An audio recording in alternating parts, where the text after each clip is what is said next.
Hey everybody, welcome to Table Talk episode 5. We are launching into a new series with this, following our Faith in an Anxious World series that's taking place on Sunday nights and Wednesday nights. And as Table Talk goes, it's a panel, and we're going to be honest and authentic, and we'll continue to dive into these topics week by week as we follow up as sort of like a midweek touch point to keep the conversation going. And so we'll kick things off with a quick introduction of everybody at the table, starting right down there. My name's John. Hey, I'm Becki. I'm Greer. I'm Riley. I'm Ryan.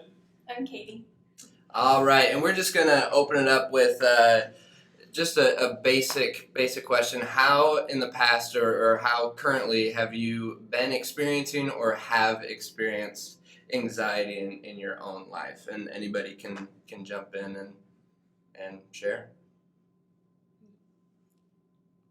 I can go first. Fine.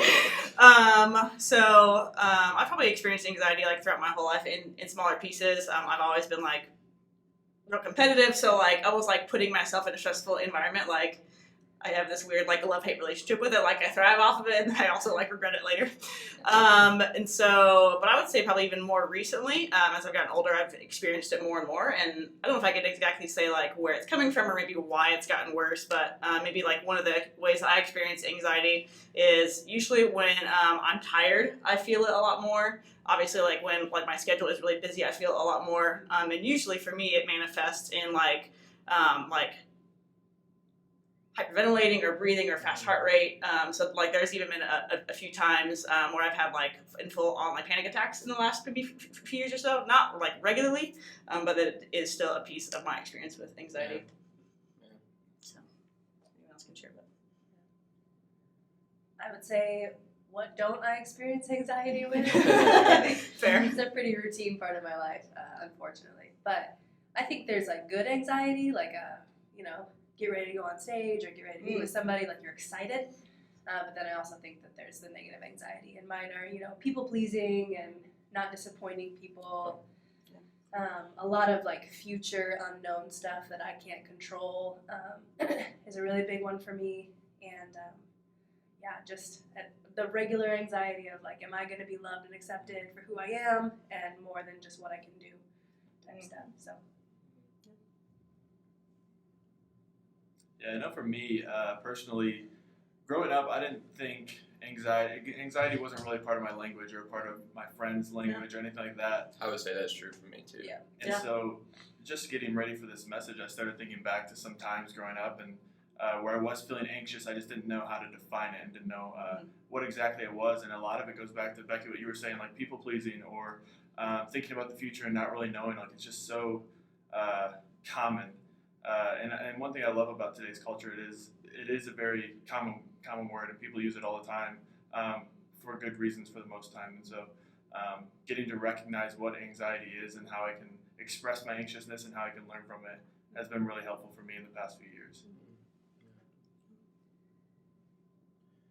Yeah, I would say for me it comes along the line of any sort of situation where I'm trying to achieve something, and there's always the fear of not reaching that goal or not being good enough with something, and so oftentimes like I'll just get sick to my stomach, and there's been a couple times where bigger things are happening in my life, and so like I just won't be able to eat for a while, which I love food, so that's like that's really a tough thing. But like Ryan was saying, like it wasn't only until like a couple years ago that I started realizing that like, okay, if this is happening, I'm feeling anxious about something, and so calling it out and recognizing it has been something that has been new for me, but it's definitely been helpful for sure.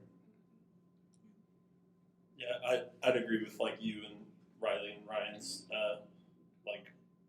what you guys just kind of said about it. Like I don't think I knew really how to like define it or like what it was specifically in my life, but just like thinking of things that like were gonna happen in the future, and I knew they were gonna happen, but they like weren't here yet. I guess I had just like an impatience for that, and like just not knowing when it was going to come, like that can cause a lot of anxiety. So that's probably the most thing that I've experienced it with. I resonate with a lot of what you're saying here, for sure. For me, I would say that the big title for me would be lack of control. When I do not have control, because I am a planner, because I do prepare, so I do my best for whatever the situation may be. But if something comes up as a surprise, then that can kind of get me in a bit of a tailspin. You know, it just takes some time to kind of like process that and kind of find my center again. Another one that's like new for me is large crowds. Like that's something that like It's true. it never used to bother me, but it's something recently that I was just like, yeah, if I don't have to be in one, that would be great. And if I am, then I'm like, okay, what can I do to like separate myself out from everybody? But, I didn't Yeah. know I didn't know that either. yeah. You're So right Orange line Conference for is a lot of that. fun. Really Great. great job for that. Yeah. All right. So in the midst of our experiences, that we've all kind of shared about, what are some ways that through those times that you have recognized that maybe something that God is teaching you in the middle of these anxious moments, or in the middle of these things that you've recognized like there's a bodily response that you have to these situations? What's been something that God has been teaching you? I think one thing God's taught me through some anxiety and some anxiousness that I've had is kind of similar to what Katie was saying of just control. I don't know if I'm as much of a planner as you, but I do like to have control, and so thinking about going up on stage and giving a sermon, or thinking about having a conversation with someone in a discipleship way, and I know how I want the conversation to go or the talk to go, but I also know that there's some part of that I don't have control over how someone's going to receive the talk that I'm giving to them, and so that just gives me anxiousness, and I think what God's trying to say is just surrender it to Him, and that's something that's been pressing on my heart for especially the past year or so. Yeah, I think for me, so my stems from a lot of like achievement and trying to reach some goals, and so the thing that God has been teaching me about myself is just the insecurities that I have, and the insecurities that I've carried around with me for majority of my life, and it's really just been like the past 2 years that this is like, hey, these are things, and you're going to experience them, and so that has been definitely something that God has been teaching me about myself in the middle of this. So Yeah, I'd say mine's pretty like in line with what you were saying, Riley. Like mine definitely has this like achievement thing to it, and so for me, like one of the things that I've been recognizing is just like how much of my worth that I place into all these things and being able to win or achieve or do well at this thing, and so just kind of like what God is like saying to me through that is just like is just wanting like to remind me of like, no, like your worth is defined in who I say you are, and your love is not determined by if you can do the thing or not. So that's just I resonate with that a lot. Gosh, so much. I think a big thing that God has taught me in the walk of anxiety is that, like, though God does not send anxiety, like, I don't believe that. I do think that it's there to show you something, like what you guys are saying. It's there to kind of reveal this part of you that you hide. Like for me, I didn't really know that I felt like I had to earn God's love. I didn't feel like I wanted to succeed and be a good wife, a good Christian, like all that kind of stuff, when really, like, if you're just following after Him and you love Him, like you can't fail. You just can't. So He really taught me that anxiety is there to show me something instead of like this big bad thing that I don't know, is blocking me from Him. He's there in the midst of it, and His presence is very, very much. That's not the right word, but you know what I'm saying. It's very, very palpable in those moments when He's almost gently carrying some insecurities or some things that you hide. I think for me too, I've recognized, or been starting to recognize too, like my issues with anxiety. Typically, like, anxiety is not the issue. It's learning to see like what's going on under the surface to cause that anxiety. Like, what is about it? And obviously, like, I don't want to like make this sound like too generic. There certainly is this element of there is anxiety in the realm of like mental health and brain chemistry, and that's a whole different issue. Like anxiety can definitely be its own thing that needs to be addressed with, and we'll talk about that at a later time. But when we're talking about just kind of like the everyday anxieties that we all experience, just trying to like actually stop and pause and like listen to them has been huge for me, and recognizing like that's not the issue. Like what was underneath it is a big part of that listening. It's like what you like. I was thinking about it. It's like taking a test at school, right? And you're like, I just want to do really well on this test so I can pass the class, so that other people will think I'm smart, so that my parents will be proud of me. Like, oh, da da da da da is why you want to pass the test. And when really the underlying issue for you is like, am I going to be viewed as like someone of worth if I don't have a test score that is awesome to prove it? And will my parents love me if I can't like do this for them and be proud of me? It's not just the test. That's on the surface. What's underneath that? And that's always what's underneath the worry, the concern, the fear, all that stuff. Yeah, absolutely. So we're going to continue on, and anybody again can chip in. But what are some practices that you have found helpful as you experience anxiety and as you navigate anxiety? Let's share with some of our viewers what are some practical practices that have helped you. I would say for me, the thing that always is kind of a good starting place is just discussion, whether it's with myself to talk about this intuition I'm feeling that's maybe related to anxiety and really what is underneath that, kind of what you were saying before too. And I think that helps too, just working with students, understanding how they're experiencing their anxiety and helping them talk through it, because everyone's symptoms, the way they respond is very different. Absolutely. And so sometimes somebody presenting with something, at camp when we have a middle schooler coming in with a stomach ache, 9 times out of 10 it has nothing to do with something they ate or not going to the bathroom. It has to do with psychosomatic symptoms. So. One thing that I in terms of a very practical thing, I used to think I worried a lot about different things. I don't know if it was just I don't remember there being a moment specifically that this all changed for me or whatever. But one thing that sort of helped with that is just anytime that I find that I'm worried about something, getting down to sort of the deeper problem underneath why I'm worried about it.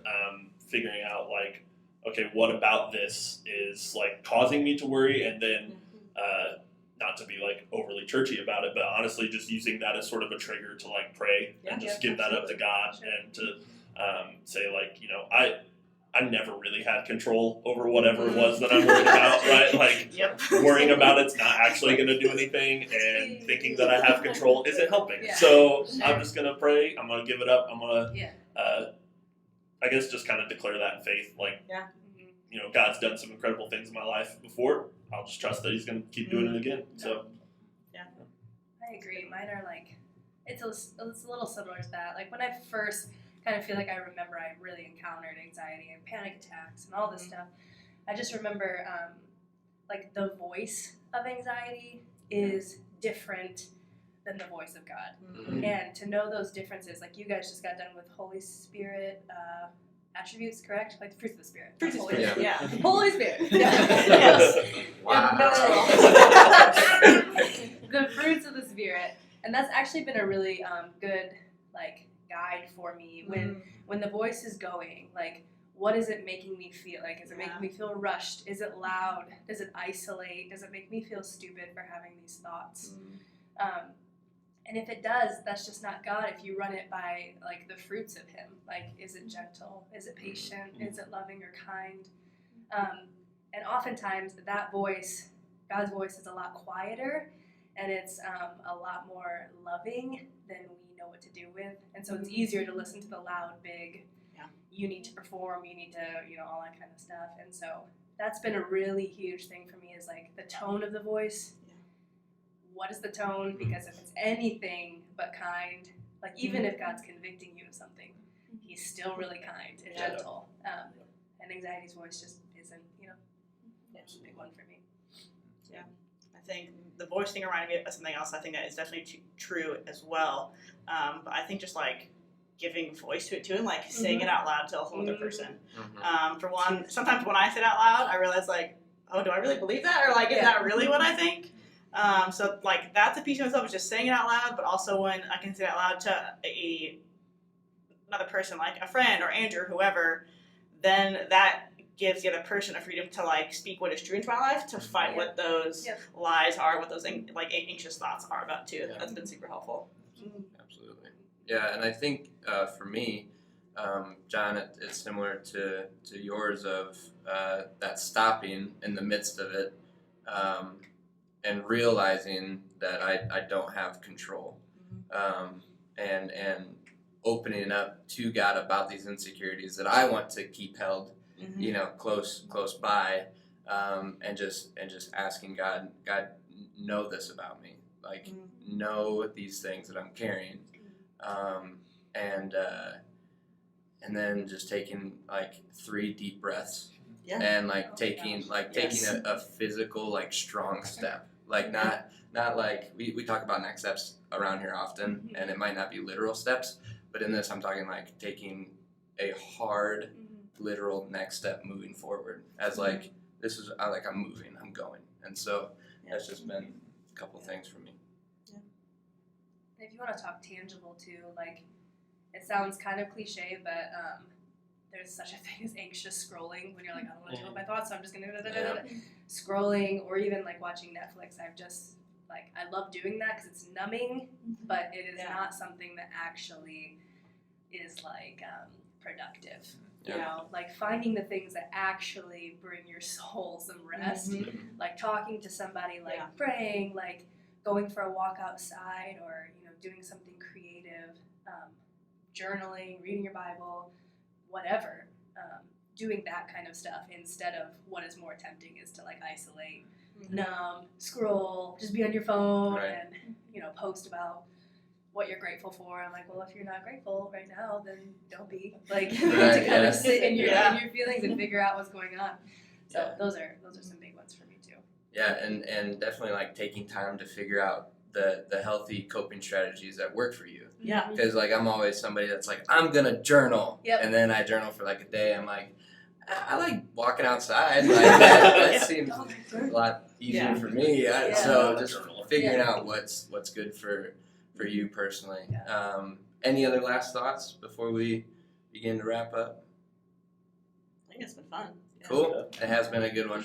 I've definitely enjoyed it. Some next steps for all of you going ahead would be there will be a link in the description to the podcast. If you missed Sunday or Wednesday, or want to review and follow up on it, as well as a link for a take-home sheet if you missed one of those. And so, with that being said, thank you for joining us, and we will see you next week for episode 6.